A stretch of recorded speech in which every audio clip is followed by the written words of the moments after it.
중국을 방문하고 있는 룰라 브라질 대통령이 미국의 달러가 지배하는 세계 무역 질서를 끝내야 한다고 강조했습니다. 노골적인 친중 행보를 하고 있다는 평가가 나옵니다. 네, 베이징 연결해서 자세한 소식 들어보겠습니다. 임광빈 특파원. 네, 베이징입니다. 네, 먼저 룰라 대통령의 발언 어떤 배경에서 나온 겁니까? 네, 엊그제 상하이를 통해서 중국에 입국한 룰라 브라질 대통령은 방중 이튿날 신개발은행 본부를 찾는 것으로 공식 일정을 시작했습니다. 신개발은행은 브라질과 러시아, 인도, 중국, 남아프리카 공화국으로 구성된 브릭스가 서방 국가 주도의 금융체제에 저항하기 위해서 지난 2015년 설립한 국제금융기관입니다. 전 브라질 대통령 지우마 호세프가 총재 취임하는 자리에 참석을 한 것입니다. 룰라 대통령은 이 자리에서 왜 모든 국가가 달러로 결제를 해야 하는지 저녁마다 생각을 한다며 달러 패권에 대한 거부감을 나타냈습니다. O novo Banco de Desenvolvimento tem grande potencial transformador na medida em que liberta os países emergentes da submissão às instituições financeiras tradicionais que pretendem nos governar, sem que tenham mandato para isso. 네, 룰라 대통령의 중국 방문에 앞서 중국과 브라질은 수출입 결제와 금융거래에서 달러화 대신 자국 통화인 위안화와 해알화를 쓰기로 합의를 한 바 있습니다. 중남미 최대 경제 대국인 브라질이 위안화를 직접 사용하기로 하면서 중국의 달러 패권에 대한 도전은 더 힘을 받을 것으로 보입니다.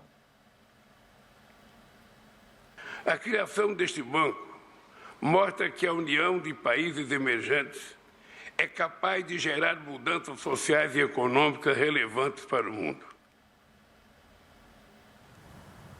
네, 룰라 대통령은 미국의 집중 제재를 받고 있는 기업 화웨이의 혁신센터도 방문했죠.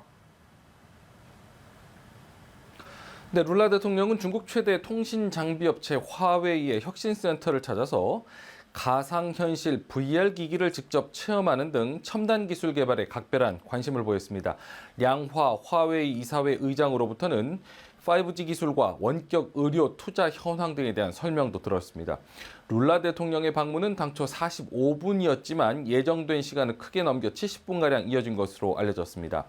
룰라 대통령은 혁신센터를 둘러본 뒤에 트위터를 통해서 연구와 혁신에 대한 매우 강력한 투자를 하고 있다는 글을 남겼습니다. 룰라 대통령의 화웨이 혁신센터 방문 소식이 눈길을 끈 이유는 화웨이가 미중 기술 패권 갈등의 최전선에 있기 때문입니다.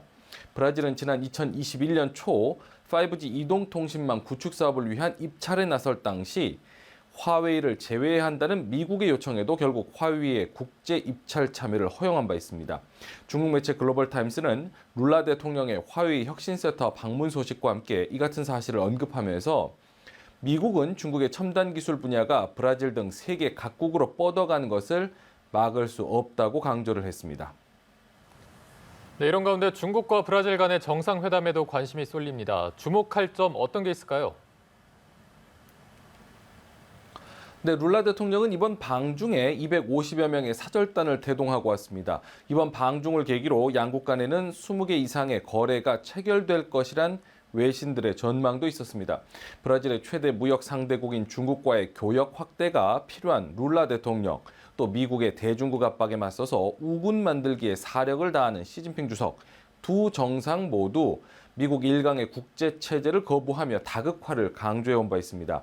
룰라 대통령의 달러 패권에 대한 발언, 또 화웨이 혁신센터 방문이 보여주는 것처럼 이번 정상회담에서는 교역 확대와 다극화의 방점이 찍혀있다는 분석이 나옵니다. 얼마 전 탈동조와 반대, 또 대만 문제 중립 발언으로 중국에 힘을 실어준 에마뉴엘 마크롱 프랑스 대통령과의 회담과 비슷한 맥락에서 중요하다는 평가가 나옵니다. Our expectation is to get closer and closer to China in order to help the world to achieve peace, more commerce, and help to reindustrialize South America.